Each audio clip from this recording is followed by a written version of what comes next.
come along to our festival, and she was very happy to do that. Do we have any questions for Ahreum?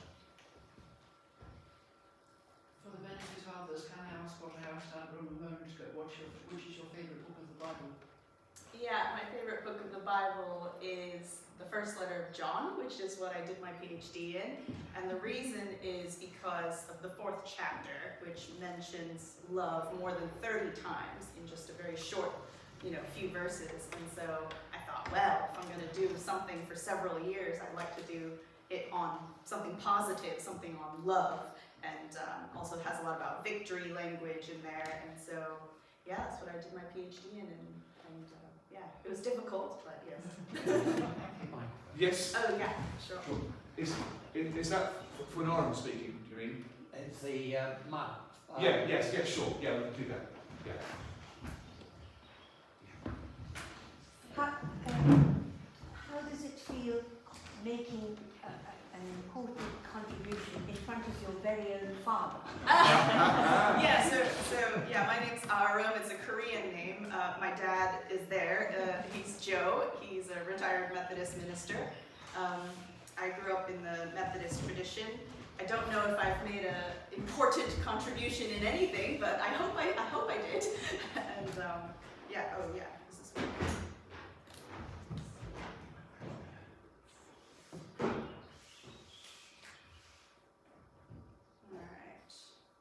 this is what test. It will be the second. That should be working now. Hello, test. Yes. Is that, yes. Yeah. Good. Okay. Is that okay for you? Okay. So I hope I'm doing something worthwhile with my life. Yeah. Not embarrass the family. Yeah. Any other questions? Can we start? Yeah. Right, yes. great. So as mentioned, I did my dissertation in the first letter of John, and that book was published in 2023. But in the last couple years, I've been working on this project, which is a question I've had since I was a teenager, which is, why is Peter, James, and John so special? Because if you're familiar, there are a few different stories in which Jesus only seems to invite Peter, James, and John to come with him into certain events. And these are shown in the Synoptic Gospels. Synoptic meaning, seen together, optic, and then together, sort of Synoptic Gospels. So those Gospels would, of course, be Mark, Matthew, and Luke.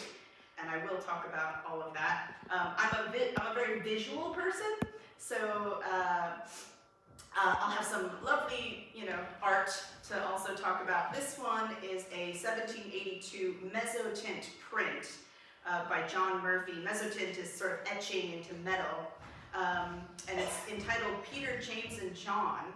But funnily enough, it's actually, it's in the British Museum. It's not on display.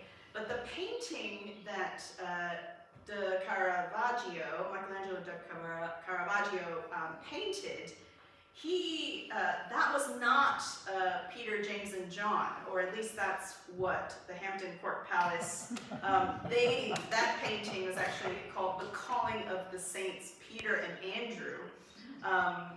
And so Peter is the same, but the young man on the right, in the Italian painter's perspective, was actually Jesus, and he's calling Peter and Andrew, the pair of brothers. You'll notice that Peter looks very old. For some reason, a lot of artists want Peter to be very old, and so he always has like white hair for some reason, but that was probably not the case. He probably wasn't that old, and we can sort of talk about that. So two different versions and two different assumptions about who is who. Whether the young man is Jesus or John, that's also a trend. So John is often portrayed as very young, and there are reasons for that we can talk about a little bit later. But the visuals make it, I think, a bit more fun. So may know, a lot of the Gospels and Paul in the letter to the Corinthians talks about the 12, and the 12 being very important. Famously in this image, the Last Supper in Milan, painted by Da Vinci, the mural painting, the 12 are really important. The 12 are so important that when Judas Iscariot kills himself, they feel the need to replace him, to retain the 12. And so they cast lots in the book of Acts. In the first chapter of Acts, one of the first things they do is they need to keep their 12. And so the lot, when they're casting lots, the lot falls to Matthias, and he's added to the 11. And one of the reasons why Matthias is chosen is because it says that he was there from the beginning. The beginning seemingly being at Jesus' baptism. So it seems like a lot of the members of the 12 were probably there at Jesus' baptism or around there, and we'll also talk a bit more about that. But what I was interested in this book that I'm about 85% done with right now, is why are these 3 disciples so special? So,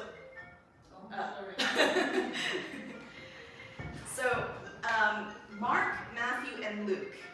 And the reason I put Mark first is because of what they call Markan priority. So the scholarly consensus overall is that Mark was probably done first. It's a short gospel, and also Matthew and Luke seem to be taking from Mark.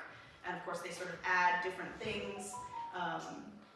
So it's helpful to see the 3 gospels, the synoptic gospels, together, but it's also helpful to see the differences, and I think that's really telling. If we look at them, this festival is about biblical literature, understanding the gospels in my case as literature. And what does that tell us about the gospel stories, the different characters, and interestingly, why Mark, Matthew, and Luke, the writers, seem to be emphasizing different things, especially about Peter, James, and John. So the 3 main events in which Mark, Matthew, and Luke present only Peter, James, and John. I've had this little chart here for you.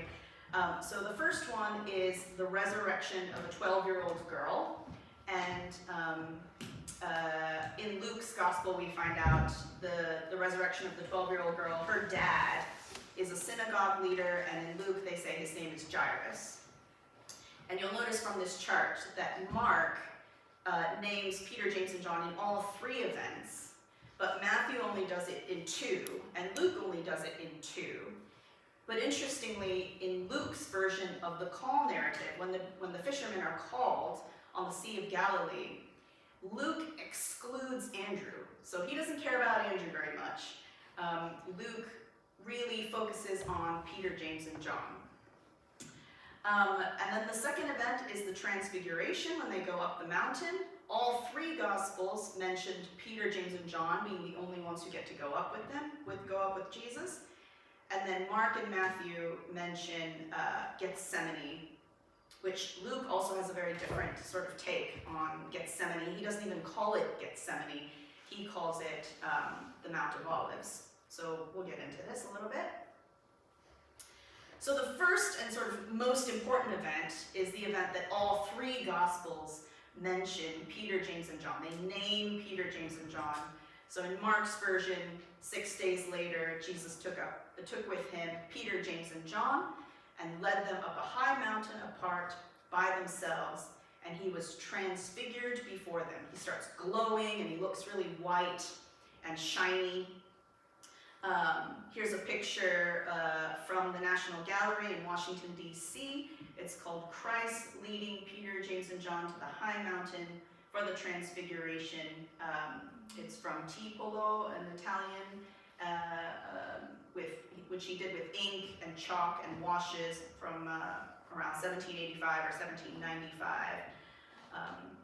And you'll notice that Matthew's version is very close to Mark's version. 6 days later, Jesus took with him Peter, James, and John, his brother John, and led them up a high mountain by themselves. So notice that language is very similar, very close, like even the by themselves bit, you know, so there's something sort of intimate and private being pointed here. And then Luke, a little bit different, he actually changes the number of days as well. Now about 8 days later, not 6 days later, after these sayings, he took with him Peter and John and James. Notice that the order is also different in Luke. Peter and John go first, and then James, and then went up the mountain to pray. The order of names is often indicative of importance and rank and hierarchy. So in Greek culture, Roman culture, Jewish culture, rank, hierarchy is pretty important, and they'll always put, you know, head of household, usually the oldest male will go first. So it is likely that Peter is the oldest male among the 12, and probably the oldest male among the 3, obviously, as well. But it's interesting that Luke chooses to put John second, you know. So if you're following the sort of hierarchy tendency, Luke sort of subverts the hierarchy, and we'll get into a bit more about why. The second event that all 3 Gospels mention, but Matthew doesn't care about Peter, James, and John. He doesn't mention their names in the event. He does mention the event, but he sort of excludes Peter, James, and John. Only Mark and Luke mention that Peter, James, and John are invited. So Mark says, he allowed no one to follow him except Peter, James, and John, the brother of James. So interesting that Mark wants to remind everyone, John, the brother of James. The reason for that is there's a lot of Johns in the world, you know. So in Greek, John is Jacob, more close to Jacob, like Jacobus. James is Jacobus, John is Johannes. And that name, James and John, are both really popular names. And so it's good to clarify which John you're talking about when you're talking about a John or a James.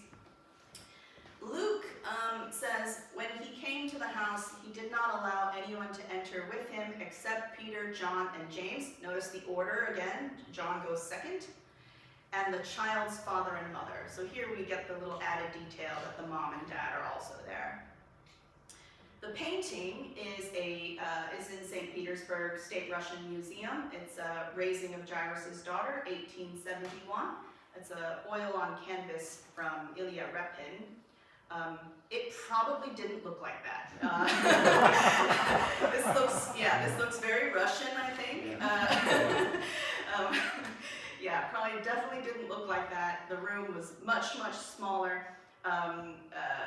The Gospels give us the clue that this synagogue leader lived in Capernaum. I've not been to Capernaum. Has anyone been to Capernaum? Okay, yes, Lizzie has. Yes, a couple people have. I have not. I know that it's a Jewish village. I've studied it quite a bit for my book. They do have very small. The houses are very small. Yeah, so you could say there's a practical reason for why only 3 disciples were allowed in the room and not 12. But you know, as a 16-year-old girl, I was like, okay, but why Peter, James, and John though? And what about Andrew? Andrew's Peter's brother. Shouldn't he have some role here? And lastly, the third event where we see Peter, James, and John clearly mentioned in the Synoptic Gospels is a version that only Mark and Matthew mention. They both talk about Gethsemane, where Jesus is really upset. And Mark says, he took with him Peter and James and John and began to be distressed and agitated. Matthew's cares less about James and John. He says, he took with him Peter and the 2 sons of Zebedee and began to be grieved and agitated. So we see here that both Mark and Matthew point out that in before Jesus is crucified, in what is one of Jesus' worst moments, he's sweating, he's praying desperately, I don't want to be crucified, I don't want to suffer, I don't want to die. In this moment, Mark and Matthew highlight that Peter, James, and John are there, and here this painting by a French artist, Tissot. It's a watercolor over graphite. It's in the Brooklyn Museum. it has a French title, but the English title, You Could Not Watch 1 Hour With Me, 1886 to 94. It's interesting that Luke is much nicer to the disciples. His version is much shorter. He calls it the Mount of Olives rather than Gethsemane. And he mentions, if you're familiar with the story, Peter, James, and John fail 3 times to stay awake and pray. But in Luke's version, they're just called the disciples. The disciples are with Jesus, and they only fail once. Their failure is only mentioned once, to stay awake and pray. So Luke is a lot nicer to the disciples, and that might have some bearing as to why he presents the disciples in a different sort of light. The other tricky thing to mention is maybe because I have a brother called Andrew, that I care a lot about Andrew and I want to know why he's excluded. But Mark, especially, sometimes does include just an inner 4. So there are 3 events where Mark also mentions that Andrew is there specifically. So it's 4 people, not 3. So in Mark and Matthew's version of the call narrative, when the 4 disciples are called on the Sea of Galilee and Jesus calls them, it's the 4 disciples, Peter, Andrew, James, and John, who are called on the Sea of Galilee in Mark and Matthew. And then the healing of Peter's mother-in-law is mentioned by all 3 Gospels, but it's Mark who makes sure everybody knows that it's the house of Peter and Andrew, and then also James and John are also there in the house when this healing happens. And when they're discussing the destruction of the temple towards the end of Mark, we see that Mark makes it very clear to mention that Peter, Andrew, James, and John privately pull Jesus aside and they discuss the temple. So, let's get into a little bit more detail now that we've sort of had an overview of looking at this inner 3 and an inner 4. So Luke, as I mentioned, he's interesting because his version of the call narrative is much, much longer, and he also doesn't call it the Sea of Galilee, as I'll show you in a second. He mentions only Peter, James, and John, and he includes a fish miracle in his version of the story, while Mark and Matthew only mention 4. This is a Russian Orthodox iconographer who's still alive, Dmitry Shkolnik, yes, I don't know Russian, thank you. The miraculous catch of fish. So this is an icon, and you see Jesus there with Peter, James, and John. Peter is probably the one with the white hair, again, as depicted. So here's Luke's version of the call narrative. So you'll notice here that Jesus is standing beside the Lake of Gennesaret, which is the name that he chooses for the lake. And he saw 2 boats there, and the fishermen are there, they're washing their nets. And then he gets into one of them, and it's called the one that belongs to Simon. So here, of course, Peter's original name is Simon. And then he sat down, taught the crowds from the boat. When he had finished speaking, he said to Simon, put out into deep water, let down your nets for a catch. Simon answered, Master, we have worked all night. So we got the we there, so we know there's multiple fishermen. And when they've caught nothing, but if you say so, I'll let down your nets. So we get a clue that Simon actually knows who Jesus is, sort of knows he's some sort of authority. And when they had done this, they caught so many fish that their nets were beginning to burst. And so they signaled their partners, here we get the partner detail, partners in the other boat to come and help them. And they came and filled both boats, and so that they began to sink. But when Simon Peter, here we have the double name, Simon Peter saw it, he fell down at Jesus' knees saying, Go away from me, Lord, for I'm a sinful man. So far we've just highlighted Simon Peter the whole time. For he and all who were with him were astounded at the catch of fish that they had taken, and so also were James and John, the sons of Zebedee, who were partners with Simon. Then Jesus said to Simon, don't be afraid, from now on you'll be catching people. And when they had brought their boats ashore, they left everything and followed him.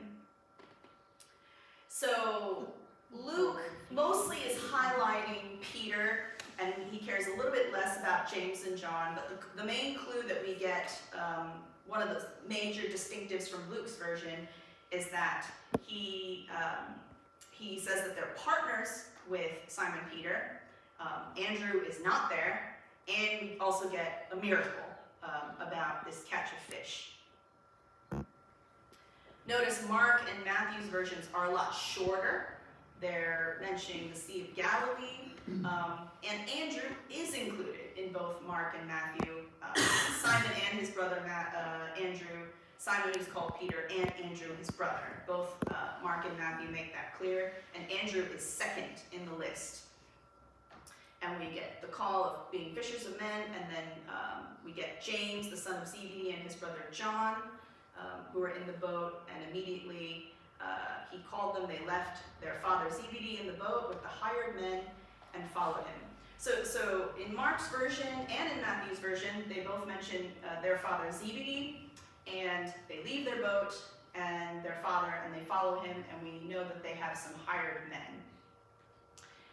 Everything about, as a little side cultural context, I did my undergraduate degree in anthropology, and so I care a lot about cultural context.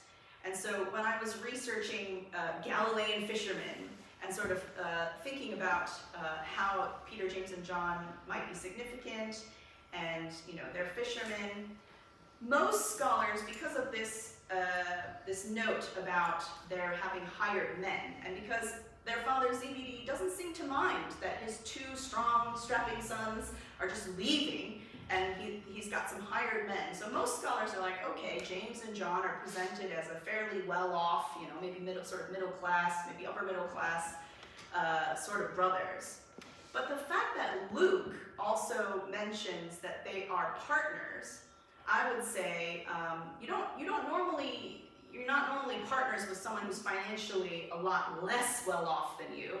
And so I suggest that Simon, Peter, and Andrew are also fairly well off. I think also you get another clue from the fact that they go to Simon Peter's house in Capernaum, probably because he has the biggest house.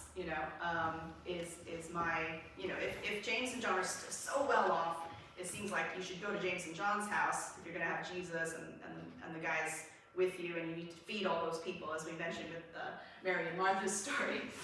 You need as big a house as possible to feed people. So we get a little clue here about what these men are like, and maybe what their status is.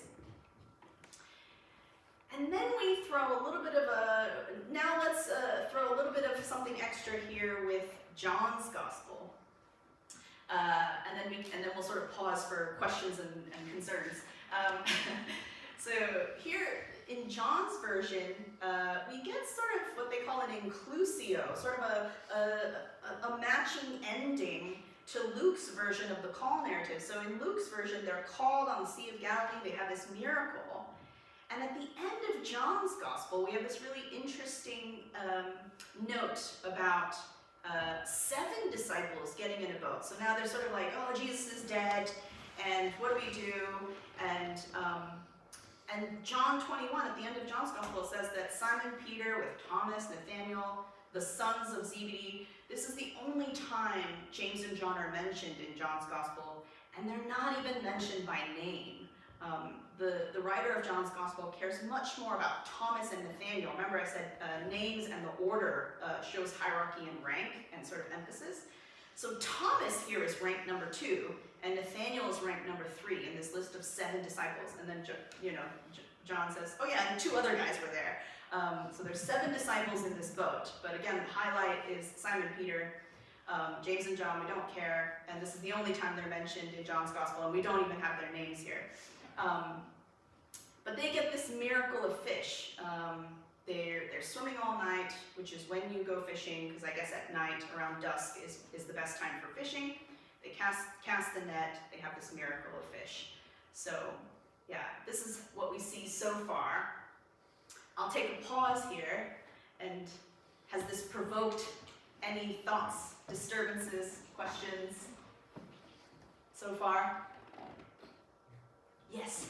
I'm very interested yesterday to really discover, because I'm not that knowledgeable about the New Testament or the Old Testament, even less so the Old Testament, but there were the pattern of three, not these three, but another three, are very special to Jesus. And I don't know, are there any other patterns of groups who are very special to Jesus? Because it suggests to me that if there are, the normal idea of him talking to 12 men or 1,000 people, perhaps the crucial thing was that he was talking to smaller groups, and the nature of the kind of conversation they might have had and how the conversation differed. Is that following lines that you've investigated? Yeah, great question. Yeah, absolutely, actually. Yeah, that's a very insightful point. And I think if you look at it, you know, if you're just looking at the Bible, even as just literature, I think you can make the argument that the author is sort of drawing the audience in as well by saying, oh, and actually in this moment we're going to have only 3 disciples joining Jesus. So it kind of, so some scholars say that's pointing to the fact, it's giving you a clue, like pay attention, something interesting is going to happen, something intimate, you know. And then the people who recognize the Bible as, you know, scripture and truth and historical and something that happened that was true, they argue that these moments with just the 3, because when you have 2 or 3 witnesses, even in a court case, in Jewish culture and in Greek culture, Greco-Roman culture, by Roman law, if you have 2 or 3 witnesses, you can verify something as true. And so you sort of have Peter, James, and John as witnesses to these, you know, amazing healing events and transfiguration events and being in this intimate space with Jesus. So that gives us a clue. It's sort of like, here are the 3 guys who can verify that this really happened. Or here's the 3 guys where we got this information from, because no one else was there. And so, yeah, so it serves as sort of a historical point as well. There are some scholars who say, well, you know, especially some German scholars from the 1800s, they said, well, you know, these names were added later. It just feels very awkward, and they just wanted somebody in there, so they just put Peter, James, and John in there later. You know, some people might believe that, yeah. So it's, but either way, even from a narrative, literary perspective, if you would just see the Bible as story, this is definitely drawing the audience in, I think. Thinking about priorities that you said were given to the names, because I was thinking as well that how Andrew is called and gets his brother Peter to go and speak to Jesus, but here Philip goes in John and gets Nathaniel, and he's like, well, can anything good come out of Galilee? And so it shows again the emphasis on John and the importance of Nathaniel maybe rather than some of the others. Yeah. So yeah, we'll talk about that a bit more later. But yeah, with Andrew in the second part 2 after the break. But yeah, we'll talk more about Andrew in John's Gospel. But yeah, it's interesting that Thomas is ranked number 2 here, and Nathaniel's ranked number 3. Thomas is mentioned elsewhere. We don't know much about Nathaniel.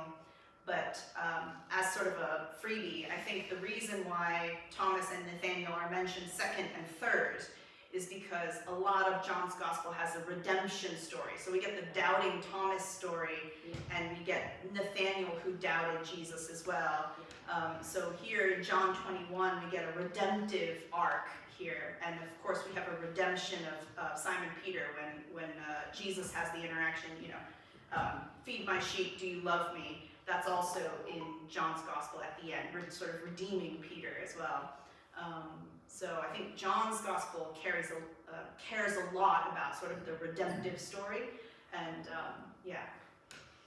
Yes?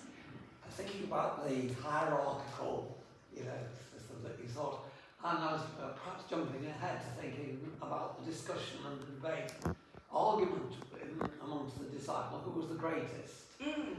And I wondered whether you might be thinking about that as well. We'll talk about that a bit more, but yes, of course Jesus says we shouldn't care about that, right?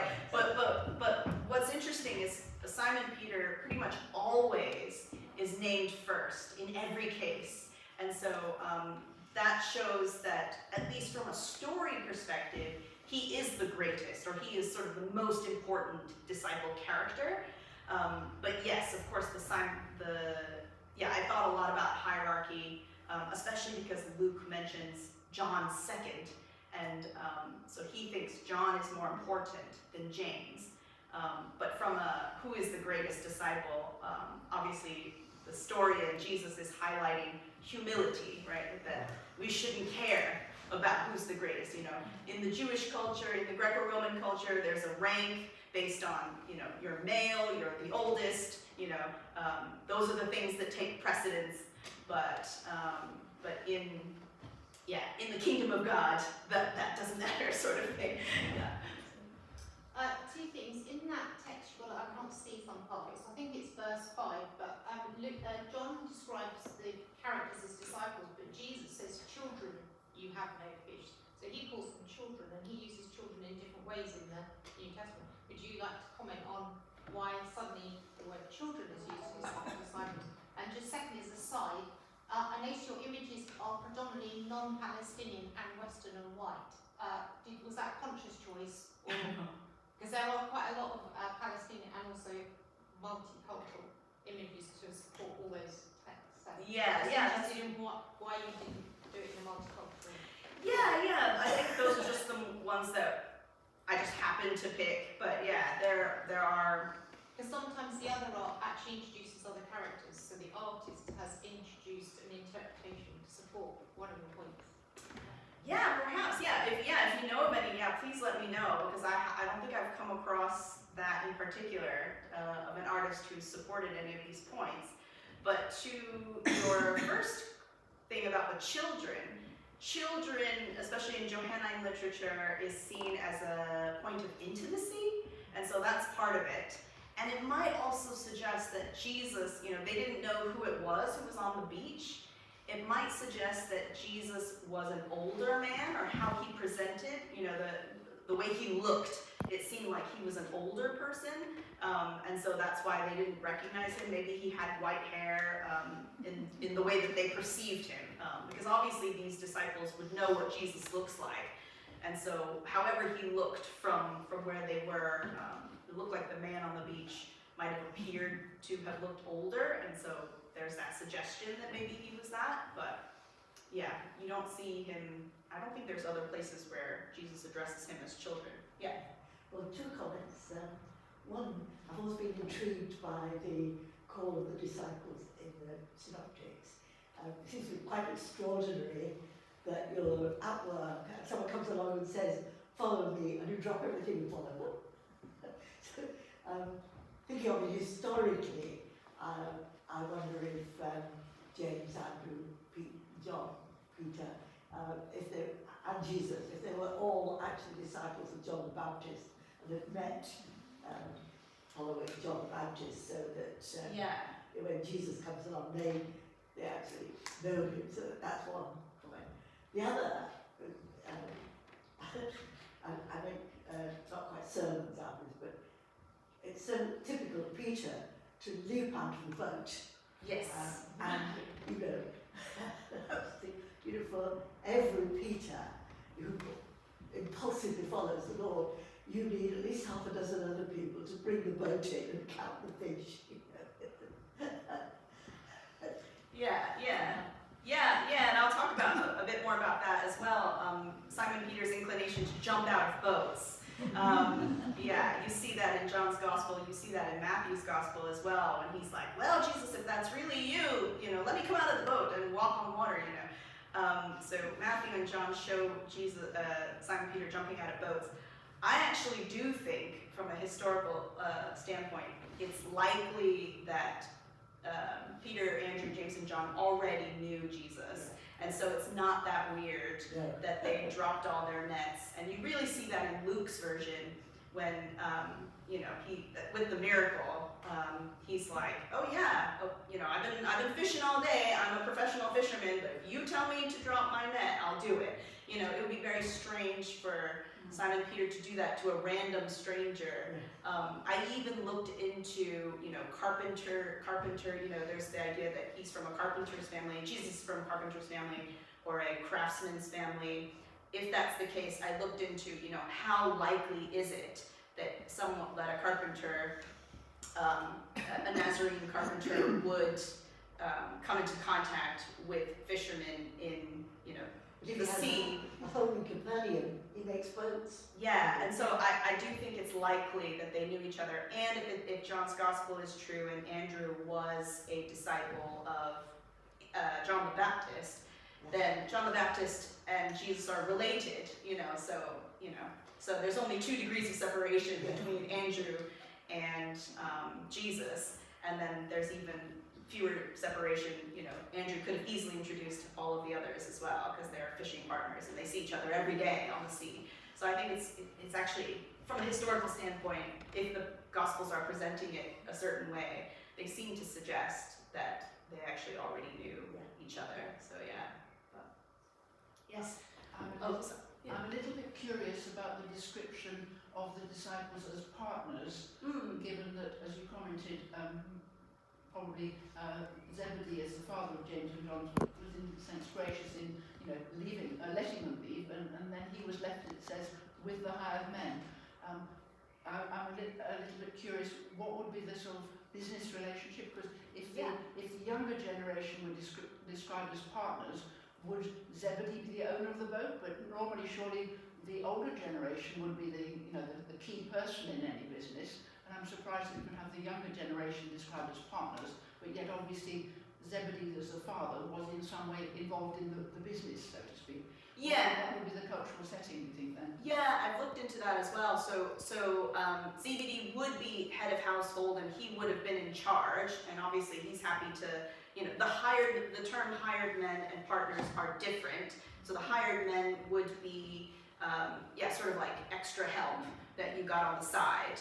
And then the partners would be a financially connected, almost like, business partners. So not necessarily with a particular person, but it's sort of like the family business, so it's like the Zebedee family was economic partners with Peter and Peter's family. And I do say Peter's family because it seems likely also from everything that's presented that Peter was head of household, even though he had his mother-in-law there. And we'll talk a little bit about the mother-in-law situation, but very unusual for a mother-in-law to be with her son-in-law as well.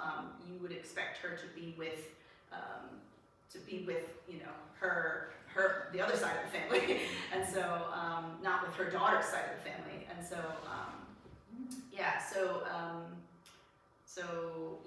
it's more just like a family business partnership sort of thing. Yeah. Interesting with the 2 generations.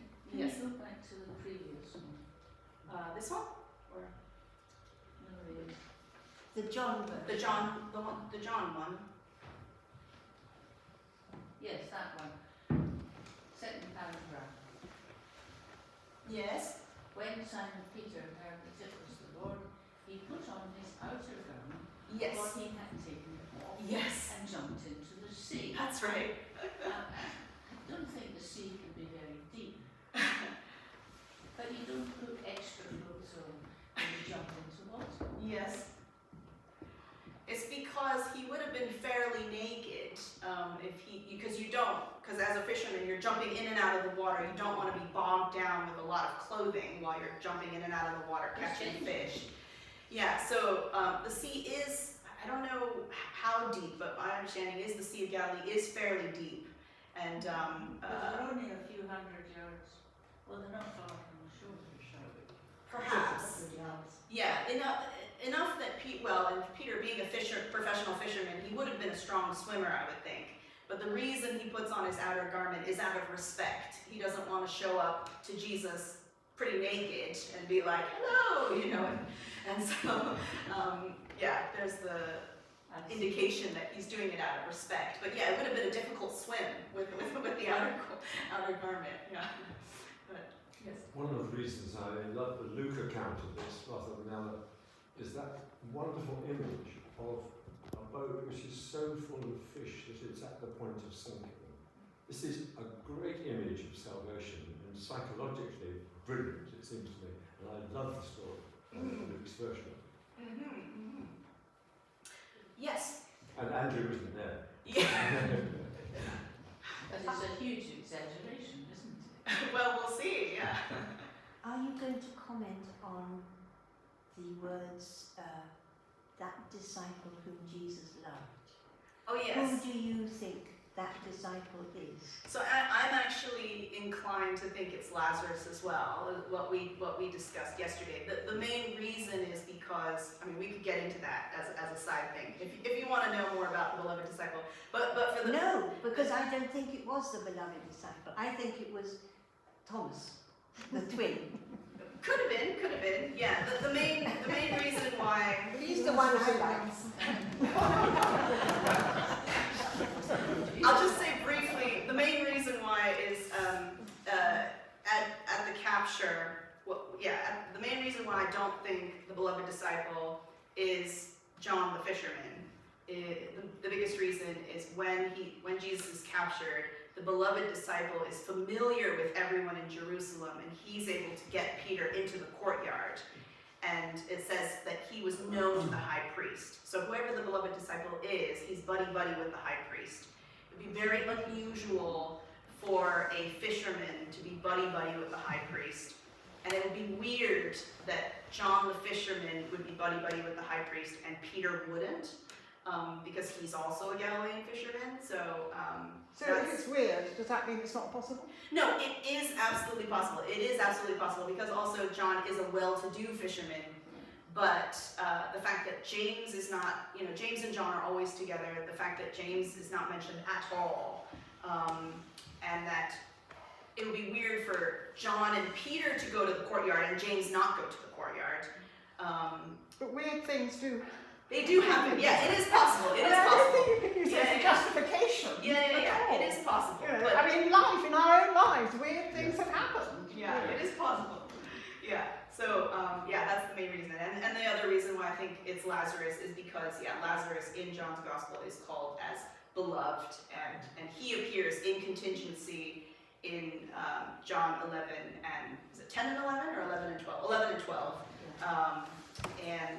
And then after that, the beloved disciple appears. So anyway. And there is that bit in chapter 21 after all of this, right at the end, they're commenting on the fact that this beloved disciple, who was the witness, had died, and nobody had expected him to die. They'd all expected him to live until Yes. Jesus came. That's right. Who would you expect not to die? Exactly, yeah. Lazarus. Yes, exactly. Yeah, Peter looked at the beloved disciple and said, is he not going to die? And again, that points to Lazarus because Lazarus was resurrected, and so. Surely he wasn't resurrected. He was resuscitated. Yes. Resurrection is a very particular term, and I'm surprised you use it for the young girl. It's not a resurrection. Surely it's a Oh, resuscitation. actually, it's the same verb used. It is. Well, It does have a different meaning. but the reality is different. In the Christian tradition, the reality is different Okay. between I think resurrection and we resuscitation. had a lot of very interesting discussion. I also We think need there's to a move lot of on. interesting information that Aaron's got to tell us, so I think we should move on now. Yeah. So let's move on. So the other interesting point about healing of Simon Peter's mother-in-law is that that's the first time we see Simon Peter introduced in Luke. So, in other places we see him introduced with the call in Matthew and Mark, but in Luke's version, the first time we see Simon Peter, it says in chapter 4, even before the call narrative, it says, after leaving the synagogue, he entered Simon's house. That's the first time we see Simon Peter in Luke's gospel, and that's even before he's called on the water. And so that gives us a clue that the audience, everyone seems to know who Simon Peter is. There's that suggestion that by the time Luke is written, a lot of people say in the 2nd century at some point, then Simon Peter is well known to the audience, and so this is Luke is adding a lot of interesting details and sort of crafting his gospel to add to all the other stuff that's out there about Jesus. And then, If everybody knows who Simon Peter is, will they all know his mother-in-law as well? Well, they know him by reputation, so I'm not sure they would know the mother-in-law by reputation, but yeah, they know. Everyone seems to have heard of Simon Peter. And I might have bumped into her on the road. Yeah, he might have bumped into her. But they might have all been beneficiaries of her cooking. Because she got straight up off the bed of Yeah. sickness and went and looked after them. Perhaps, yeah. So all three Gospels mention that Simon Peter's mother-in-law is one of the first people, if not the first people, the first person in Mark and Matthew to be healed. And Mark makes sure to tell us that it's the house of Simon and Andrew with James and John. So we know that we are definitely in Simon and Andrew's house. So notice that Andrew is there. So either he and if he's married, we know that Simon Peter's married because he's got a mother-in-law. But if Andrew's married, his wife and kids would be there. So then the house might be quite substantial, or maybe Andrew is quite young and he is not married, and so he's just there, sort of with everybody else, all the relatives. Yeah, but what's interesting is that it's Simon Peter's mother-in-law who's getting healed, and it's interesting that she's even there because you would expect her to be with her son. Possibly she doesn't have a son. That's one possibility. It's also suggestive that she is widowed because, you would expect her to be with her husband. It's interesting here we have that detail that we are at the house and that James and John have also come into the house. So there's probably a lot of people in the house because we know the wife is there, the mother-in-law is there. If they have kids, they're there. James and John are there. Demons are there. Jesus, demons come in there, with all the people who come in, and we know that the Capernaum houses are not that big, there are a lot of people coming into this house. And does mother-in-law have a name? we don't have a name for the mother-in-law, Is that odd for any reason? No, and I will say, there are a lot of scholars, we mentioned yesterday that Jesus calls his mom woman, and from what I understand, correct me if I'm wrong if people know more about the Jewish side of things, but that it was kind of normal to call your mother woman, because it would be rude to call your mother by her name or to even just say mom. So it's sort of common to call someone woman, is my understanding. So Jesus wasn't necessarily trying to be rude. In Korean culture, that resonated with me because you never call anybody by their name in Korean culture. That's considered very rude. That's something that I understood. Yeah, you would just say auntie, or you would call them by their position in the family. Yeah, or you'd call them by their title, like minister, or so you wouldn't call anyone by their name. And if you did call someone by their name, like it would be appropriate for my dad to call me by my name because he outranks me. He's of a higher status. Of course. But so he calls, by everyone's name. And actually, in Korean culture, like my mom calls my dad Ahreum's dad, and that's a very typical way of calling husband and wife, that sort of thing. It's sort of relational. My mom never calls my dad by the name. That would be considered rude. So that is one fact that resonated in the culture. So let's talk about another inner four situation where Andrew's there. So Mark mentions this event. All three Gospels have this. They discuss the destruction of the temple. Jesus tells them the temple's going to crumble. And Peter, James, John, and Andrew are mentioned there. Notice, Peter, James, and John are first, and then Andrew is also there. And we've got that little word there, asked him privately. So tell us when this will be. So we get that clue that we were talking about earlier, that there's this intimate moment. But Mark makes sure that Andrew is also there. So Mark does care about Andrew. Andrew is there at the the call narratives, and at the healing of the mother-in-law, and at the destruction of the temple. So, whereas Matthew just says, oh, the disciples are there, and Luke doesn't even mention the disciples, it just says they're there. The names for Mark are very important. So we started to get into this a little bit.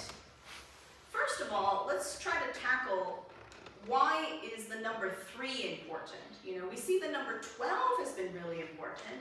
So I started to think, okay, why are there only 3 disciples? Why don't we just have 4 all the time? Well, you know. It's a magic number.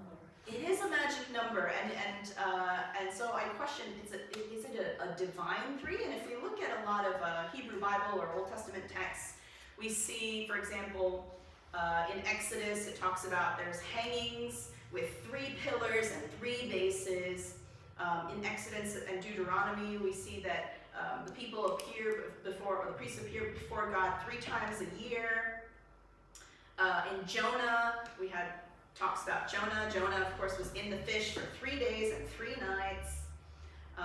In Matthew, Mark, and Luke, we've got 3 tents for 3 men on the Mount of Transfiguration, the 3 men being Moses, Elijah, and Jesus. The Gospels also talk about Jesus, of course, rising after 3 days.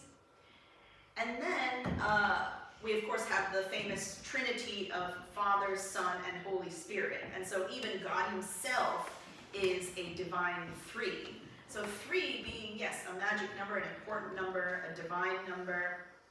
So I thought, oh, yeah, is that the reason? Is it, you know, is there something special about 3 disciples? And so that's why Jesus is with 3. And then when I started to look into this further, I was like, oh, wait a minute, there's this trend. So in Genesis, we see Noah with 3 sons, Shem, Ham, and Japheth. In Exodus, we see Moses go up the mountain with 3 companions, his brother Aaron, and then his nephews Nadab and Abihu. Job has 3 friends that he's sort of discussing and his suffering with. King David has 3 mighty men who are sort of his inner circle of soldiers. And Daniel has 3 friends, Shadrach, Meshach, and Abednego. And so I was like, oh, okay, there's this Bible trend here of sort of an important figure with 3 friends, you know, so sort of, or 3 supporting characters, or 3 supporting figures.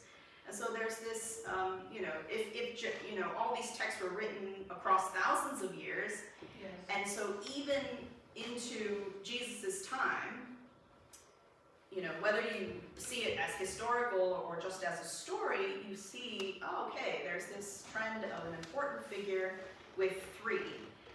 And this 3 is so important that we get a clue in Paul's letter in Galatians that James, Cephas, and John, Cephas or Cephas is Simon Peter. It's his other name. It's an Aramaic name for rock, Peter meaning rock, because there are a lot of Simons in the world as well. And so that's why you have to distinguish which Simon you're talking about when you say Simon. And so, so he's got all these nicknames. So Simon is also called Peter. He's also called Cephas or Cephas. But the James in Galatians is not the James, the son of Zebedee. He's not a fisherman. And it's interesting that James is mentioned first. He even outranks Peter. So this is the only time where you see a James outranking Peter. And if it's true that this James, appears to be the Lord's brother. So it's not surprising that Jesus' brother might outrank Peter in this case. But my point is, you see that there's a retained 3. Even Paul gives us a little clue here that these 3 pillars of the church are retained.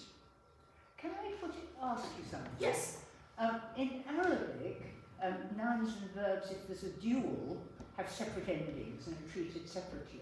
Mm. Once you've got to 3 and up, it can really mean any number, not just 2. And I don't know if it's the same in Hebrew, but the 3 days just means, you know, a bit of time, but not just 2 days, longer than 2 days. So a lot of these threes just might mean a few bit more than two. Sure, could be. I Yeah. but I don't know the Hebrew equivalent of the Arabic. Yeah, I don't know.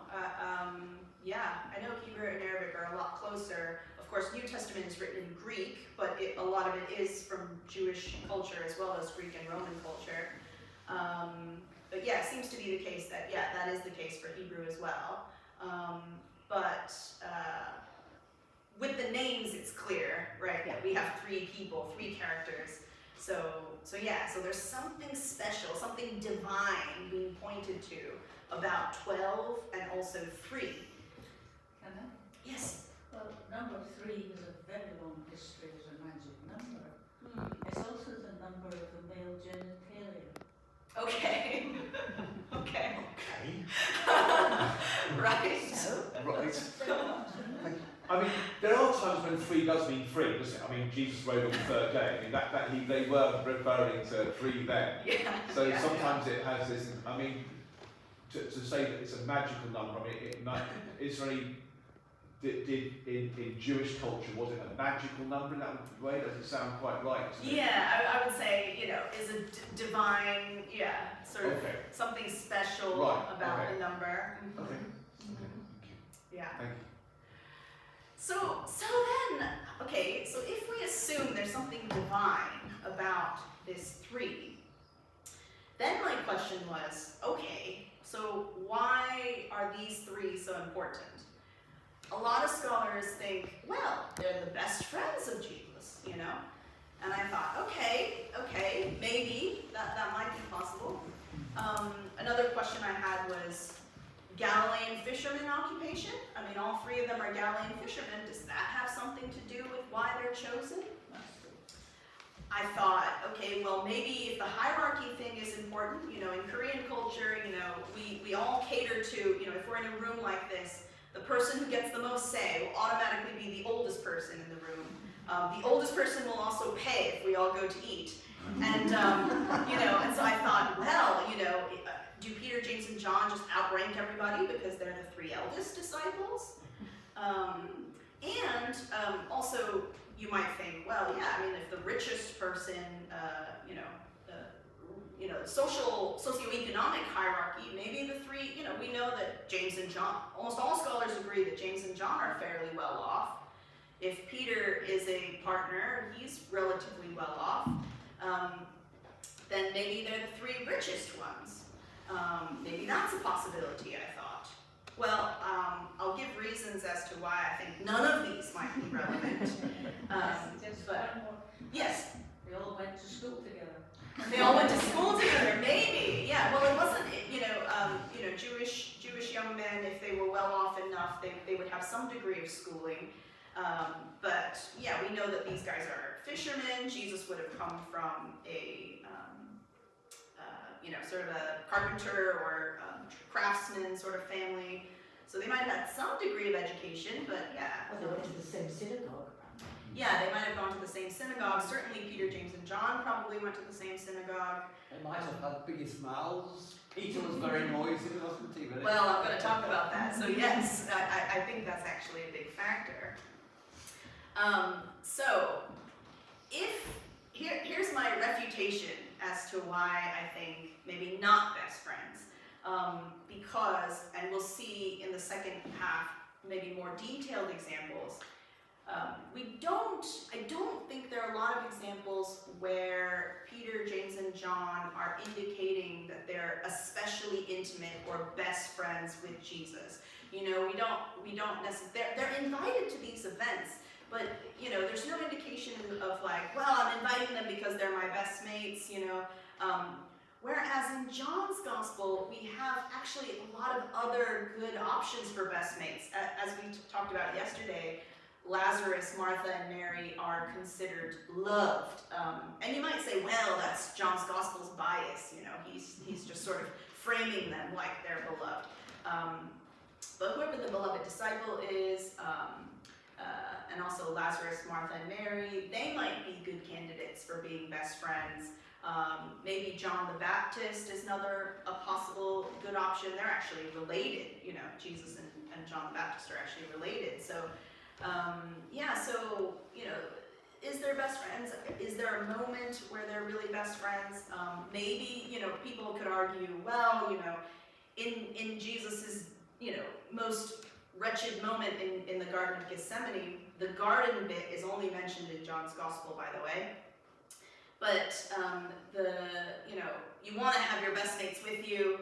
But even in those moments, Jesus doesn't have them close with him, and he actually yells at him. He actually yells at his disciples, and so that's not showing a best friend sort of moment necessarily.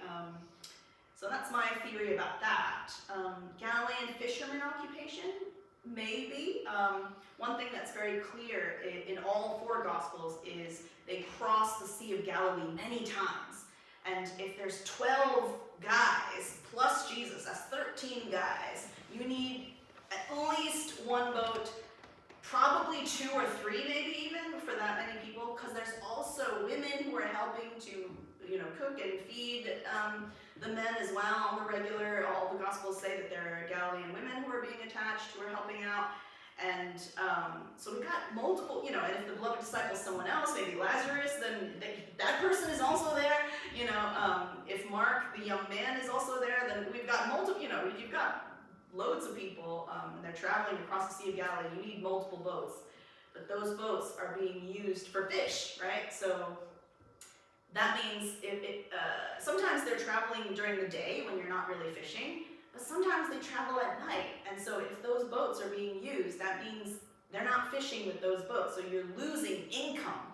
And so you need to be, so I thought, okay, yeah, it's possible that the 3 are using boats to travel back and forth because Peter, James, and John have enough boats to be like, yeah, Jesus, you can use our boats, we've got extra, so we can travel with these boats. So yeah, maybe they're sort of favored because they're Galilean fishermen. But then my question next is, of course, why not Andrew though? Why is Andrew excluded? He's also a fisherman. How come he's excluded?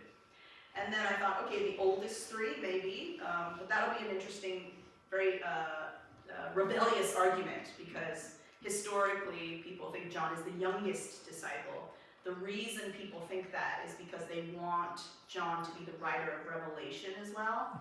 And in order to write Revelation, he would have had to be really young during Jesus' time because most people date Revelation much later.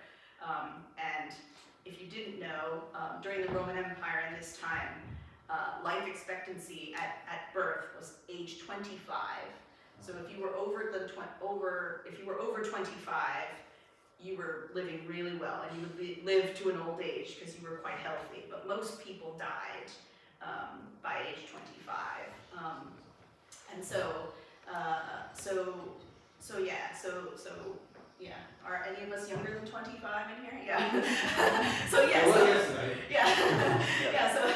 So all of us, would be living a ripe old age. Yeah. So it'd be really unusual for someone to live that long. So that's why a lot of people want John to be very young, and it's possible he was it's possible he was very young, but that wouldn't support the idea that he's the oldest 3, and that's why he's favored and chosen. And then the richest 3, again, that might be true, maybe they are the richest 3, but if they are the richest 3, Matthew, we know from Matthew's gospel, is a tax collector.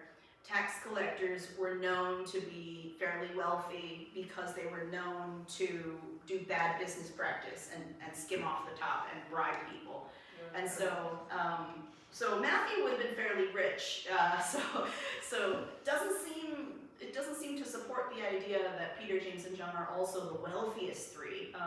There is reason to support that Galilean fishermen were wealthier than a lot of people think they were, especially because the fish were exported. There's Roman inscriptions and Roman texts that say that the fish from the Sea of Galilee was so good, was so favored, that they would import fish into Rome and have it, they'll salt it so it doesn't spoil. They didn't have refrigerators, right? So they had to salt it really well to preserve it. And there were sort of middlemen business. I looked into this. There are middlemen along the way, right? So the prices would go up and up and up. By the time you got to Rome, the fish are really expensive, so expensive that Hadrian, the emperor, set out a decree and said, you're not allowed to have multiple middlemen. So you have to buy directly from the source or just one middleman. You're not able to have more than one middleman to buy fish because fish was just exorbitantly expensive. So you knew that Galilean fishermen were doing all right financially. So that's, there's support for that. Also, the making of garum from fish. The oil that they use for all that cooking.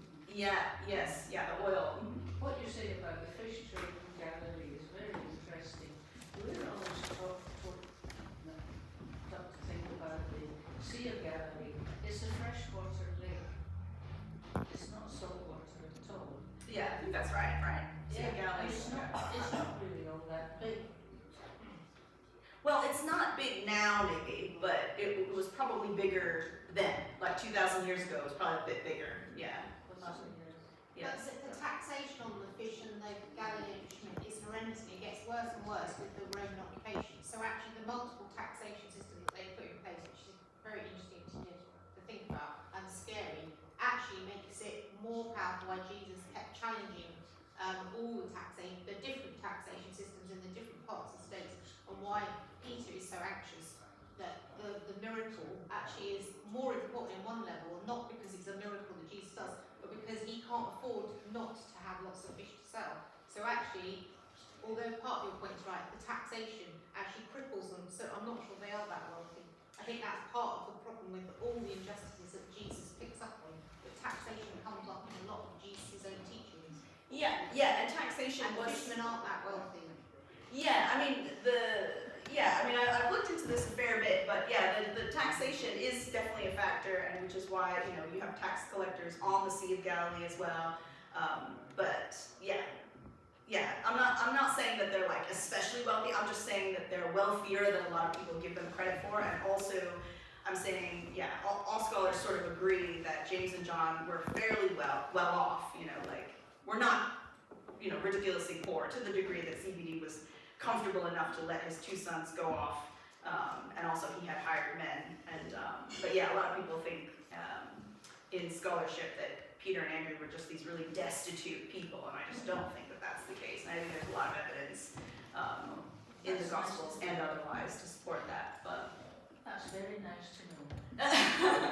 the other reason is because in Acts we see that they were surprised that Peter and John were uneducated men, but we'll come back to that. So I know we're about to take a break shortly, but I'll sort of preempt this now. So I want to start after the break with thinking about, do you have an inner three? Because I think there are sort of implications for that. If we point to John's Gospel, and we'll get in the second half, we'll also talk a lot more about Andrew and why Andrew's not included in this three. But we'll start off with a sort of application to friendship and our current world, because I think that's really interesting to think about as we're delving into this. So if friendship is important, certainly John's Gospel suggests that friendship is important. He says in John 15, which is one of my favorites, this is my commandment, that you love one another as I have loved you. No one has greater love than this, to lay down one's life for one's friends. That's philos there. You are my friends if you do what I command you. I do not call you servants, that's doulos, also could be translated slave, any longer, because the servant does not know what the master is doing.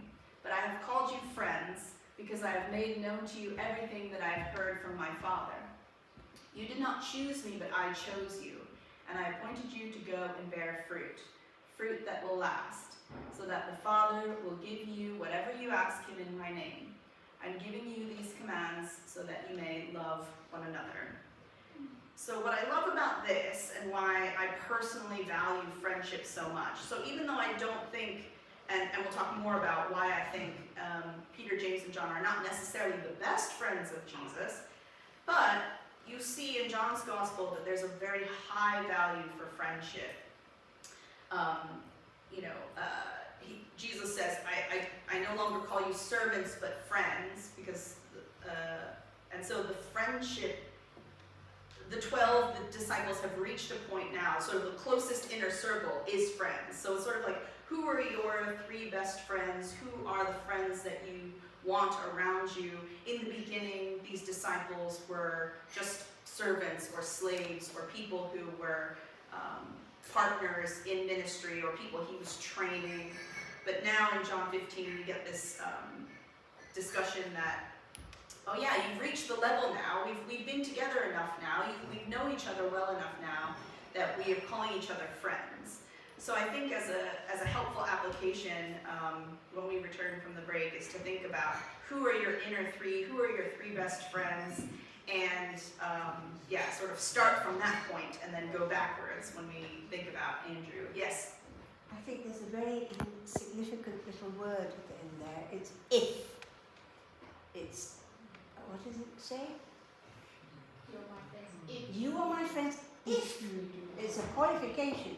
Yes. If you don't do what Jesus commands, Yeah. you are not his friends. That's Yeah. what it's implying. Yeah. So it's not a very comfortable feeling to me. Well, the word for if can also be when. So if when. So when you do it, it's not necessarily as so strictly conditional as we might think. Yeah. So that there's the assumption that if when you're doing these things, yeah, you're demonstrating. Yeah. There's what you say and what you do, and yeah, that relationship.